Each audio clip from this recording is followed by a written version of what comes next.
আসসালামু আলাইকুম বন্ধুরা, আজ আমি শেয়ার করব একটি দারুণ মজার মিষ্টির রেসিপি। একেবারে নরম তুলতুলে, মুখে দিলেই মিলিয়ে যাবে। আর আমি যেভাবে বানিয়েছি আপনারা একবার দেখলে যে কেউ বানিয়ে নিতে পারবেন। তো চলুন আজকের এই রেসিপিটা দেখে নেওয়া যাক। বাচ্চা থেকে বড় সবাই কিন্তু খুবই পছন্দ করবে। তো দেখুন, প্রথমেই আমি নিয়ে নিচ্ছি চায়ের কাপে মেপে 1 কাপ ছানা। ছানাটাকে আমি একটু হাত দিয়ে মেখে নিচ্ছি, তারপরে উপকরণগুলো আমি মেশাবো। দিয়ে দিচ্ছি 1 চা চামচ চিনি, 1 চা চামচ সুজি, 2 চামচ ময়দা, 2 চামচ গুঁড়ো দুধ। এবার এই উপকরণগুলোকে আমি খুব ভালো করে মেখে নেব। এর মধ্যে আরও কয়েকটি উপকরণ আমি মেশাবো, তবে এগুলোকে খুব ভালো করে মেখে নেব। তারপরে এখানে আমি অল্প অল্প তরল দুধ দিয়ে মেখে নেব। আপনারা চাইলে জল দিয়ে মেখে নিতে পারেন। দেখুন কিছুক্ষণ মেখে নিয়েছি।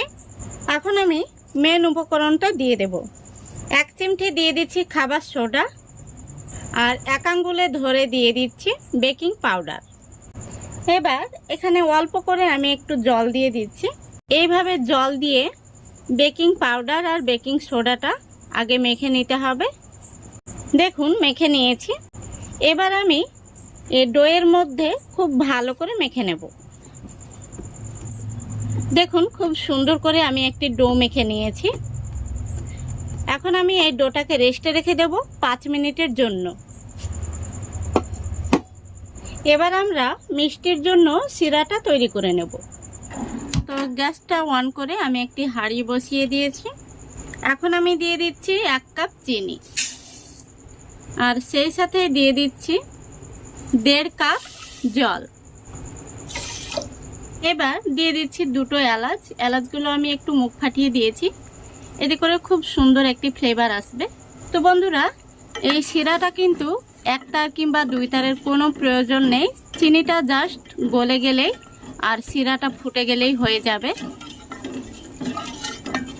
তো দেখুন বন্ধুরা, আমাদের সিরাটা কিন্তু তৈরি হয়ে গেছে, আর খুব সুন্দরভাবে ফুটে গেছে এবং চিনিটাও কিন্তু মেল্ট হয়ে গেছে। এখন আমরা ঢাকনা দিয়ে ঢেকে সিরাটাকে নামিয়ে নেব। এদিকে 5 মিনিট হয়ে গেছে। ডোটা কিন্তু খুব সুন্দরভাবে সফট হয়ে গেছে। এখন আমি হাতের মধ্যে একটু ঘি মেখে নিচ্ছি। এবার ডোটাকে আমি আরো একটু মেখে নেব। খুব ভালো করে মেখে নিয়েছি। এইভাবে আমি একটু লম্বা করে নিচ্ছি। এবার এটাকে আমি একটু ছোট ছোট করে কেটে নেব। এখন আমি এগুলোকে বল শেপ দিয়ে নেব। খুব সুন্দর করে তালুর মধ্যে নিয়ে গোল করে ঘুরিয়ে নিতে হবে, আর লক্ষ্য রাখতে হবে এই বলের মধ্যে যেন কোনো রকম ক্র্যাক না থাকে। দেখুন খুব সুন্দর করে আমি একটি বল তৈরি করে নিয়েছি, আর বলটা দেখতে কত সুন্দর হয়েছে দেখুন। এইভাবেই আমি প্রত্যেকটি বল তৈরি করে নেব। দেখুন বন্ধুরা, সবগুলো আমি মিষ্টির শেপ দিয়ে নিয়েছি, আর এখানে আমি একটু বড় সাইজের বানিয়েছি, সেই জন্য 10খানা মিষ্টি তৈরি হয়েছে। এখন আমি এই মিষ্টিগুলোকে ভেজে নেব। তো দেখুন মিষ্টিগুলো ভাজার জন্য তেলটা খুব ভালো করে গরম করে নিয়েছি। তো খুব বেশি কিন্তু গরম করা যাবে না, দেখতেই পাচ্ছেন হালকা বুদবুদে উঠছে। এখন আমি প্রত্যেকটা মিষ্টি তেলের মধ্যে দিয়ে দিচ্ছি। প্রথমত হাতা বা খুন্তি দিয়ে কিন্তু নাড়া যাবে না, আর গ্যাসের ফ্লেমটা লো আর মিডিয়ামের মাঝামাঝিতে রেখে এই মিষ্টিগুলোকে ভেজে নিতে হবে। কড়াইয়ের হাতনটা ধরে একটু নাড়িয়ে দিতে হবে এইভাবে।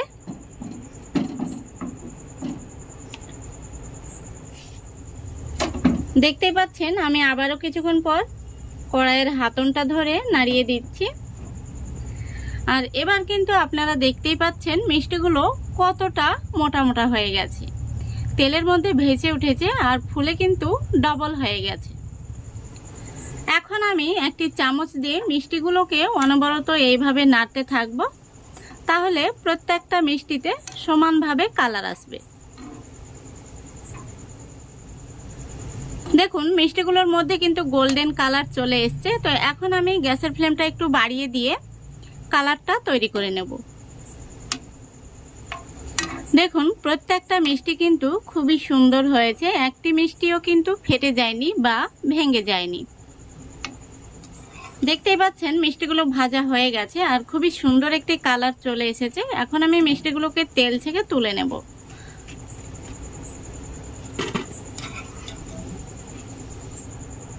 এখন আমি মিষ্টিগুলোকে শিরার মধ্যে দিয়ে দেব। তারপরে একটি চামচ দিয়ে খুব ভালো করে নাড়াচাড়া করে দেব। এবার মিষ্টিগুলোকে আমি 3 মিনিট মতো জাল করে নেব। দেখুন বন্ধুরা 3 মিনিট আমি জাল করে নিয়েছি। এখন আমি গ্যাসটা অফ করে দিচ্ছি। এবার আমি মিষ্টিগুলোকে ঢাকনা দিয়ে ঢেকে রেখে দেব ঠান্ডা হওয়া পর্যন্ত। আর দেখতেই পাচ্ছেন মিষ্টিগুলো কতটা মোটা মোটা হয়ে গেছে। দেখুন মিষ্টিগুলো আমি পুরোপুরি ঠান্ডা করে নিয়েছি আর দেখতে কত সুন্দর হয়েছে। তো আপনাদের মিষ্টি খেতে ইচ্ছা হলে বাড়িতে কিন্তু খুব সহজেই ঝটপট এইভাবে মিষ্টি বানিয়ে নিতে পারবেন। আর বাচ্চা থেকে বড় সবাই কিন্তু খুবই পছন্দ করবে। এখন আমি একটি মিষ্টি আপনাদের কেটে দেখিয়ে দিচ্ছি ভেতর থেকে কেমন হয়েছে আর কতটা নরম হয়েছে। দেখুন মিষ্টিটা কতটা রসালো তৈরি হয়েছে, তুলোর মতো নরম, মুখে দিলেই কিন্তু মিলিয়ে যাবে। তো আশা করছি আজকের এই রেসিপিটা আপনাদের ভালো লেগেছে। যদি ভালো লেগে থাকে অবশ্যই লাইক কমেন্ট শেয়ার করে দেবেন এবং চ্যানেলটিকে সাবস্ক্রাইব করে আমার পাশে থাকবেন। আজকের মতো এখানেই বিদায় নিচ্ছি। সবাই ভালো থাকবেন, সুস্থ থাকবেন। খোদা হাফেজ।